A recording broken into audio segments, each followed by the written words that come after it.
Akkam oltan kabajamtoota daawwattoota Oromiyaa Miidiyaa Neetwork oduu galgala kanaaf qindeeffanne isinitti hima Ansaraay Sabaatiim. Mootummaan marii hunda hirmaachisee akka taasisuu dhiibbaa hawaasni addunyaa godhu laaffisuuf ajjechawwan bakka garaagaraatti raawwatamaa jira waraana bilisummaa Oromootti qabataa jiraachuu hin oolu jedhan hayyoonni. Ministeerri Muummee Abiy Ahmed immoo karaa fuula Twitter isaanii ergaa barreessaniin godina Qeellam Wallaggaatti hidhattoonni lammiilee nagaa irratti ajjechaa raawwatan jedhan. Bakka amma ajjechaan itti raawwatame jedhamee humnoonni mootummaa to'atanii akka jiran ajjechaa san dura mootummaan guyyoota dursee beeksiseeti ture.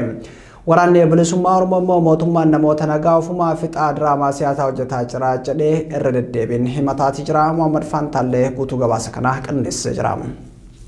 Godina Qeellam Wallaggaatti hidhattoonni lammiilee nagaa irratti ajjechaa raawwachuu Ministeera Muummee Abiy Ahmed dursee marsaalee hawaasaa isaanii irratti barreesse. Odoo miidiyaaleen tokkolleen dhimma ajjechaa jedhameen gabaasin Ministeerri Muummicha fuula Facebook isaanii irratti haala ammaan dura hin baramneen barreessuun gaaffii namoota hedduuti.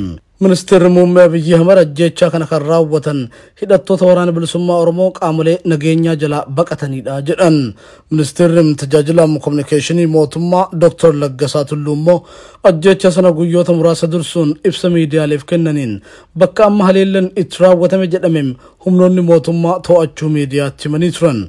Dr. Laggasaan aanaaleen godinaalee Qeellam Wallaggaam Wallagga Lixaafiim Horroo Guduruu Marchiim tarkaanfii qindaa'aa humnoonni mootummaa fudhataniin guututti harka mootummaatti galuu dubbatanii turan. Waraanni bilisummaa Oromoo immoo mootummaan namoota nagaa ofumaa fixaa diraamaa siyaasaa hojjetaa jira jedhee irra deddeebiin himata. Yeroo tibba dabre naannawa Gimbii ganda tolee jedhamutti haleellaan raawwatame loltoota mootummaatu bakkas ture jedhe oboon.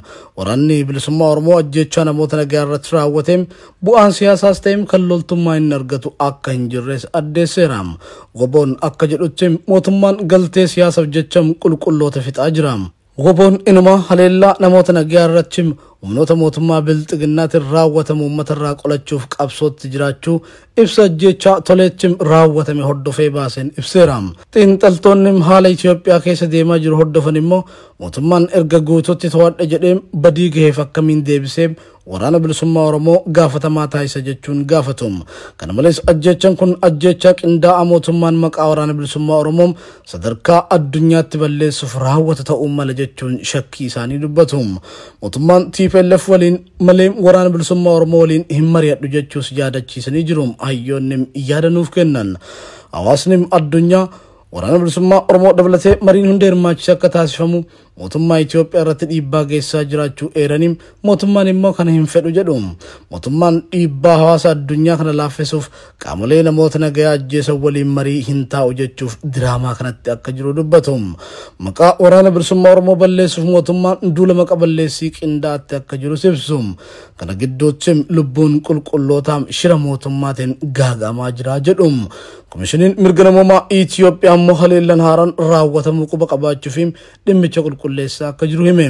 Namoonni kun ajjeefamuu malee miidhaa dhaqqabeef odeeffannoo dabalataa hin arganne jechuun komishinarri komishinichaa Dr. Daani'el Baqqalaa himanii jiru. Dhalattoonni Amaaraa godina Qeellam Wallaggaa waraanni bilisummaa Oromoon waliin jiraata nutu qe'een beekuu jedhan. Dhalattoonni saba Amaaraa kunneen marii naannoo isaaniitti mari'atanii waraabame irratti dubbii dubbataniin enuma waraanni bilisummaa Oromoo nageenya keenya nuuf eegee jedhan. ያባው ጦር ግን በእኛም አለ በህዝቡ ላይ በእኛ ላይ ወንጀል ሰርቷል የሚል አማራ ለተጣላው መናገር ይችላል እንጂኛ ዛሬ አይደለም የተገናኘ ነው እንደዚህ አይነት እርምጃ ማይተናናቅ የሞተብን ዘመድም የለም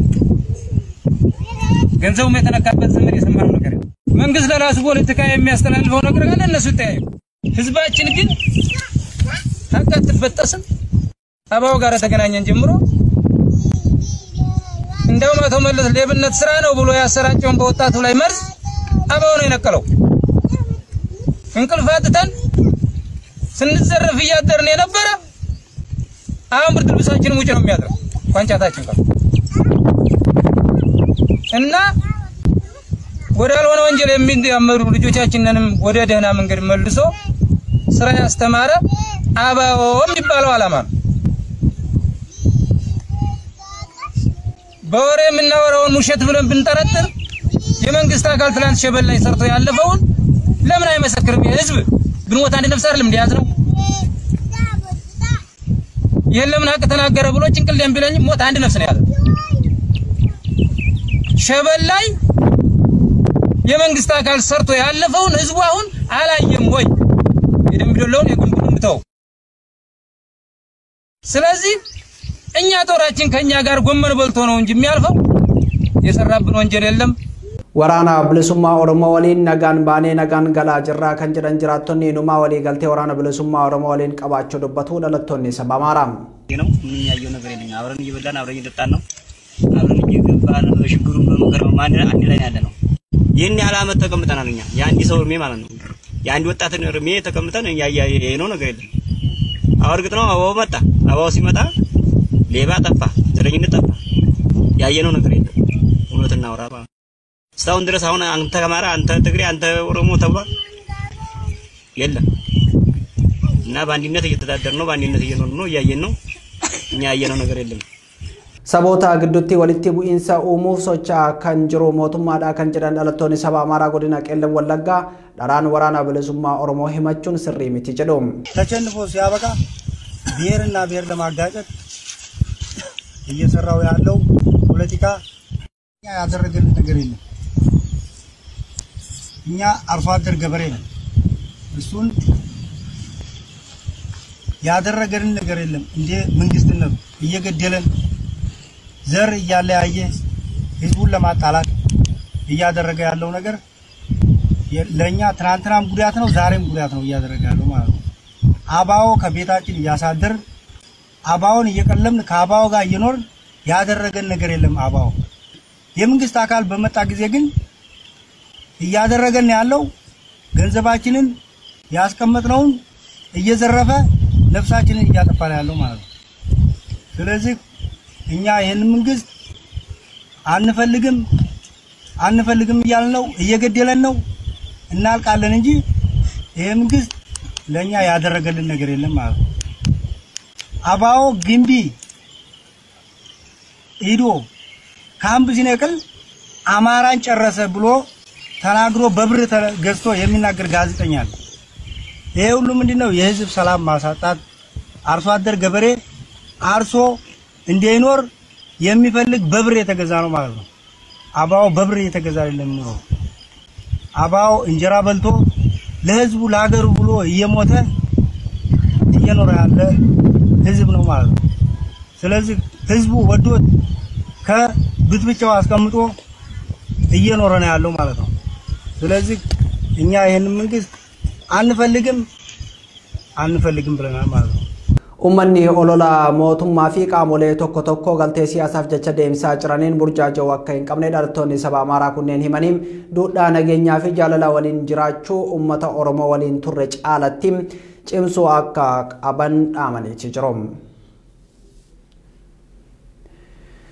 ኦዱኬኛ ብራቲን ኮሚሽንን ፖሊሲ ኦሮሚያ ፊ ከጀልች ፖሊሲ መጋላ ቡራዩ የሮ ለመታቲፍ አጃ መነ ሙርቲ ዲዱን ቆንዳሎታ ደብልሱማ ኦሮሞ ደደቸቴው ሶ እንዲስን ሀፈም ሰበባ ከናፊስ ኮሚሽንን ፖሊሲ ኦሮሚያ ፊ ፖሊሲን ከጀልች መጋላ ቡራዩ አመሲሮ ሰደፋፍ ጋፋ ጉያ ኩዳ አፉር በራኩማላ ዲግደሚ ለማት ዲያቹን ዴቢ አካ ዲፈተን መኔ ሙርቲቻ በለማ ደበለታ ቀበቴ ትጅራም ደበለታ ኦዱከራ መሐመድ ፋንታለቱ ደሳም guyyaa kaleessaa jechuunis adoolessaa afur bara 2022 manni murtii aanaa magaalaa Burraayyuu galmee iyyannoo fi adeemsa bilisa baastuu qondaalota adda bilisummaa Oromoo Burraayyuu aanaa sadaffaatti hidhamanii jiranii ilaaluuf beellama qabatee ture. Kana duram gaafa waxabajjii 22 bara 2022 haaluma wal fakkaatuun poolisiin qondaalota adda bilisummaa Oromoo kanneen odoo mana murtiitti hin dhiheessin waan hafeef beellamni lammaffaan guyyaa kaleessatti qabamuun poolisiin beellama kanarratti iyyattoota akka dhiheessuuf jala murtiin kennamee ture. haa ta'u malee guyyaa kaleessaas akkaatuma baratameen poolisiin dhaddachatti dhihaatee galmee iyyattoota kanneeniif deebii kenne akka hin turre garagalcha xalayaa manni murtii barreessarraa hubachuun danda'amee jira. iyyattoonni yookaan qondaalonni adda bilisummaa Oromoo kunniin seeran alaa hidhamanii jiraachuu fi mirgi isaanii sarbamaa jiraachuu garagalchi xalayaa kun ni mul'isa. iyyannoon garee abukaatoo fi qondaalota kanneenii seeraan ala hidhamuufi hanga ammaattis sababa hidhamanii filaalchee wanti beekamu dhabamuunsaa ibsuun manni murtii olaanaa fi waliigalaa Oromiyaa yeroo adda addaatti bilisa isaan baasus himata tokko malee hanga ammaa hidhamuu isaaniif mirgi birmadummaa akka eegamuufiif adeemsi iyyannoo kun eegaluusaa dubbi himaan adda bilisummaa Oromoo obbo Lammii Gammachuu Oromiyaa Miidiyaa Neetworkitti himan. Kan inni kun gaafatameef hunduma isaaniifidha jechuun walabummaa qaamaa yookaan habeas corpus kan jedhamu kuni garuu xalayaan ba'e xalayaa kan haga tokkodha. Sanumayyuu ta'ee beellama dhaddacha isaaniidhaan akka isaan dhiyaatanii waan haga ammaatti hidhamanii jiranii fi maaliif akka hidhamanii jiran kana adda baafachuudhaaf adeemsa manni murtii yeroo darbe ajajanni dabarseen ajaja sana cinatti dhiisuudhaanii qaamoleen dhufanii dhimma sana irratti waan hidhanii kaa'aniif akka deebii irratti kennanii fi akka ittiin himachuu barbaadan illee akka isaan dhiyeeffatanii fi qaamoleen ajaji darbe kun dhufanii argamuudhaanii dhimma sana irratti yaada hin kennin hafan. Manni murtii adeemsa seeraa hordofuun galmee iyyattoota ilaaluuf yeroo lama beellama qabatus poolisiin ajaja mana murtii diduudhaan hidhamtoota siyaasaa kanneen dhiheessuu dhabuunsaa isaan mufachiisuu kan himan obbo Lammii Gammachuu dhimmi qondaalota kanneenii murtii siyaasaa barbaada jechuun dubbatu. Wanni jedhame addatti hin jiru. Wanni kuni ammas beellama isaadha eeggata. Beellama inni armaan dura akkuma kana ajajni darbe isaan ga'uu ni qabna. Garuu ajajicha fi iddoo kennuudhaa fi kan isaan godhanidha. Iddoo kennuu dhabuudhaan hoogganoota kana kan hidhee jiru seera sun taane siyaasa.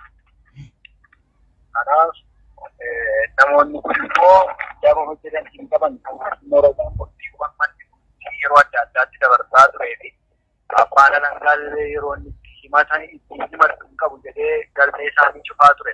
Namoota kana keessatti akkasumayyuu kan mana murtiituun dhiyaatiin jiran illee ni jiru. Manni murtii aanaa magaalaa Burraayyuu oolmaa kaleessa oolanis poolisiin mirgaa himatamtoota dhiibaa jira jechuun beellamatti aanuratti komishiniin poolisii Oromiyaa qaaman dhihaateem sababa mana murtiirraa isaan ittiseef deebii akka kennu ajajeeraam. Bu'uuruma kanaan beellama sadaffaa gaafa adoolessa 14 bara 2022tti dhihaachuun deebii akka dhiheeffatan manni murtichaa beellama dabalataa qabateera. Jarmiyaan mirga namoomaatiif falmuu Human Rights Watch waraanni Tigraay tasgabbii dhabiinsa naannoo Oromiyaa keessatti adeemaa yoona gahee haguugee jira jedheem. Duula mootummaan waraana bilisummaa Oromoo dhabamsiisuu bara 2019 irraa jalqabee taasisaa jiruun ajjechaawwanii fi dhiittaan mirga namoomaa raawwatu himeem. Humnoonni mootummaa immoo qabata riphee lolaatiin dargaggoota hedduu ajjeesanii kaan hidhanii jiru jedha. Human Rights Watchiin guutuun gabaasa kanaa itti aanee dhiyaataam. The Human Rights Watch says the Tigray conflict overshadows a persistent cycle of violence against civilians by security forces and armed groups in the Oromia region. Sadaasa bara 2020 irraa jalqabeem lolli Itoophiyaa gara kaabaatti mootummaa federaalaa fi Tigraay gidduutti adeemsifamaa tureem tasgabbii dhabiinsa Oromiyaa keessa haguuguu isaam jaarmiyaan mirga namoomaatiif falmuu Human Rights Watch gabaasa kaleessa adoolessa 4 bara 2022 qabatee baheen ibseetii jiraam. Lolli Tigraay adoolessa bara 2021 gara naannoo Amaaraa fi Affaar ce'uu eeruun qorannoo Human Rights Watch jalqaba taasiseen qaamonni wal waraanaa turan ajjechaa jumlaam haleellaa saalaan cabiinsa seerota idil addunyaa fi saaminsa qabeenyaa raawwataa turan jedheem. Haa ta'u malee lolli Itoophiyaa gara kaabaatti mootummaa federaalaa fi naannoo Tigraay gidduutti osoo hin jalqaben duraam naannoo Oromiyaa keessatti walitti bu'iinsa jiruun cabiinsi mirga namoomaa dhaqqabaa ture kan jedhe Human Rights Watch ammallee cabiinsi mirga namoomaa kun cimee itti fufee jiraachuu ibseem. Bara 2019 irraa jalqabee mootummaan Command Post hundeessuun Oromiyaa lixaatti duula waraana bilisummaa Oromoo irratti baneen namoonni nagaa jidduutti miidhamaa jiraachuu eeruun addatti ammoo humnoonni mootummaa dargaggootam nagaa hidhata waraana bilisummaa Oromoo waliin qabda jedhuun irratti xiyyeeffatuun miidhan jechuun Human Rights Watch ibseetii jira. mootummaan naannicha keessatti ugguraawwan akka kominikeeshinii kaa'uun ajjechaa fi hidhaa jumlaa raawwatus miidiyaalee fi dhaabbileen mirga namoomaan falman gabaasuu danda'anii jiru jedham gabaasni Human Rights Watch. Qaamoleen mootummaa dargaggoota addabaabayii irratti baasanii ajjeesuun maatii hidhuu hidhamtoota mana hidhaa keessaa baasanii ajjeesuun bal'inaan Oromiyaa keessatti raawwatamaa jiraachuun gabaasa kana keessatti caqafameetii jira. Lola waxabajjii 18 bara 2022 mootummaa fi hidhattoota jidduutti adeemsifamee Wallagga lixaa naannoo Gimbiitti daa'imman dubartootaaf maanguddoota dabalateem namoonni hedduun ajjeefamanii jiru kan jedhe Human Rights Watch ajjechaa kana mootummaa fi hidhattoonni quba walitti qabaa jiru jedha. Xumura irratti Human Rights Watch mootummaan miidhaawwan hawaasa qulqulluu irra gahaa jiruun qaama walabaan akka qoratamuuf haala mijeessuu qaba jechuun yaamicha taasiseetii jira. Qondaalonni Koongireesii Federaalaa Oromoo obbo Baqqalaa Garbaa fi obbo Jawaar Mohaammed gareewwan Itoophiyaatti wal waraanaa jiraniif yaamicha nagaa taasisaniitii jiru. Mariin imala galatoomaa kutaalee Yuunaayitid Isteet garaagaraa keessatti adeemsifamaa jiru itti fufuun Siyaatilii fi Poortilaanditti hawaasa wajjin mari'ataniitii jiru. Marii kanaanis gaaffilee hawaasarraa ka'aniif deebii kennaniitii jiru. Gabaasni dabalatatti aanee dhiyaata. Waraanni aadaa batoogaa jennu lolli baasoo gaa jennu maddi rakkoo kana loltoota jennee namannu maddi rakkoo kana wal dhibdee siyaasaati. Hooggantoonni Koongireesii Federaalaa Oromoo obbo Baqqalaa Garbaa fi Jawaar Mohaammed kutaalee Ameerikaa garaagaraa keessatti marii hawaasaa diyaaspooraa wajjin taasisaatii jiru. Marii adeemsisaa jiraniinis mootummaa Itoophiyaa fi humnoota mootummaa Itoophiyaa wajjin wal waraanaa jiraniif waamicha nagaa taasisuu irratti argamu. Marii Siyaatilitti adeemsifameen itti aanaan dura taa'aa dura Koongireesii Federaalaa Oromoo obbo Baqqalaa Garbaa erga hawaasa diyaaspooraa Oromoo Siyaatil galateeffatanii boodaan biyya keenyaaf nagaa hawwineen nagaa lallabnus mootummaan kun saba isaa irratti tarkaanfiidhaa reebichaa fi biyya baasuu bira darbeem naannoo biraarraa humnoota waraanaa itti affeereem saba keenya ajjeesaa jira jedhaniiti jiru. Nuti waa'ee nagaa lallabnaa, waa'ee nagaa dubbannaa, biyya keenyaaf nagaa hawwinaa. Keessumayyuu immoo darbee sabuma keessaa ba'an keessatti deebi'anii diinumfatanii diina itti ta'anii isa ofii isaaniitii hidhan, isa ofii isaaniitii ajjeesan, isa ofii isaaniitii biyya keessaatii baasan irrayyuu darbee amma immoo gidduu kana akka argitan naannolee biraatii alagaatti affeeranii dabootti kadhatanii saba keenya irratti bobbaasanii saba keenya ajjeesaa jiru jechuudha. Kana yeroo dubbannu akkuma nama isiniin jedhee faranjii biratti illee kanuma dubbannaa baay'ee gaddaa nama keenya nama biraa biratti yeroo hammeenya isaa yeroo dubbannu garaan keenya cabaa qalbiin keenyas miidhamaati kan kana dubbannu garuu waan godhu waan dhabneefidha. Durataa itti aanaa fi itti gaafatamaan damee alaa Koongireesii Federaalaa Oromoo Jawaar Mohaammed gama isaatiin hawaasa Siyaatil erga galateeffatee boodam dhumaatiin uummata keenya irra gahaa jiru kana caalaa akka hin hammaanneef tarsiimoo qabsoo karaa nagaatiif qopheessineem yaamicha nagaa taasisaa jirra jedheem. Ilmaan namaa akka baalaatti yeroo harca'u keessatti sababa lammiin wal gaarreeffannaa guddaa keessa yeroo jirutti diinagdeen biyyattii kufee ilmi namaa waan nyaatee bulu caayaa keessa galu wayaa daara ittiin ubbaasu yeroo dhabe keessatti yeroo immoo waggaa gadi baanee laallu rakkoo waggaa lamaan dabree caala ka waggoota itti dhufanii hedduu waan nu sodaachisuuf dhumaatii dachaa ta'e as deemaa akka jiru waan agarruuf balaan gaagaamni guddaan saba keenyaa fi ummatoota biyya sanii irratti dhufaa akka jiru waan agarruuf hoggansi jiru immoo rakkoo kanaayyuu sirnaan hubachuu dhaburra rakkoo dabalaa akka jiru waan agarruuf biyya kanatti lolli hin baasuu kara nagaatti deebi'aa jennee dhiibbaa godhuu murteessine jechuudha. Marii Poortilaanditti taasifameenis gaafii hawaasa diyaaspooraa Oromoo fi dhalattoota sabootaa fi sablammoota irraa ka'eef deebiin bal'aan kennameetii jira. Poortilaanditti gaafii yeroo isin mana hidhaa turtan qabsoo fi paartiin keessan laafee ture jedhuuf deebii kan kennan obbo Baqqalaa Garbaam yeroo ammaa kana paartii KFO'n akka Oromoo fakkaatutti caaseffame isaa sirreessinee ijaarree jirra jedhan. Kana gochuudhaaf paartii bifa biraatiin deebisnee ijaarreerra nuyi akka paartii keenyaatti. Paartiin kun akka inni Oromoo fakkaatutti ijaarreerra jennee yaadna nuyi nama hundumtuu Oromiyaan bakka hunda jiru hundumtuu keessatti of arga jennee yaadna. Sirriittis bakka bu'iinsa argateera jennee yaadna. Amantaanis yoo ta'e, naannoodhaanis yoo ta'e, umuriidhaanis yoo ta'e, barumsaanis yoo ta'e, waan hundumaatiin yoo ta'e, waan Oromoo fakkaatu tokko ijaarreerra jennee yaadna nuti.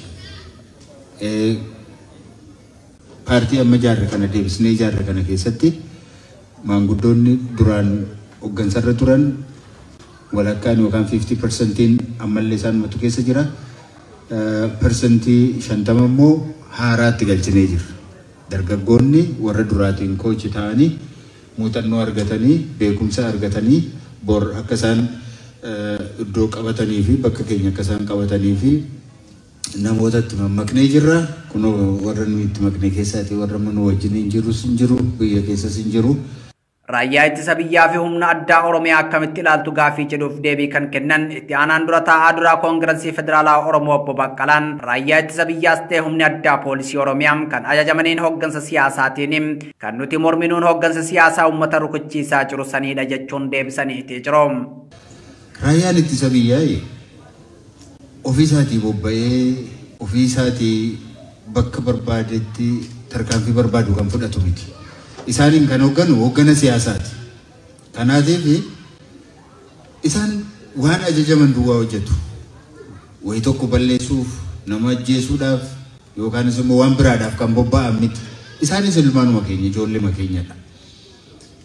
Hojiidha isaaniif ogummaadha. Hojii sana keessa jiru isaan.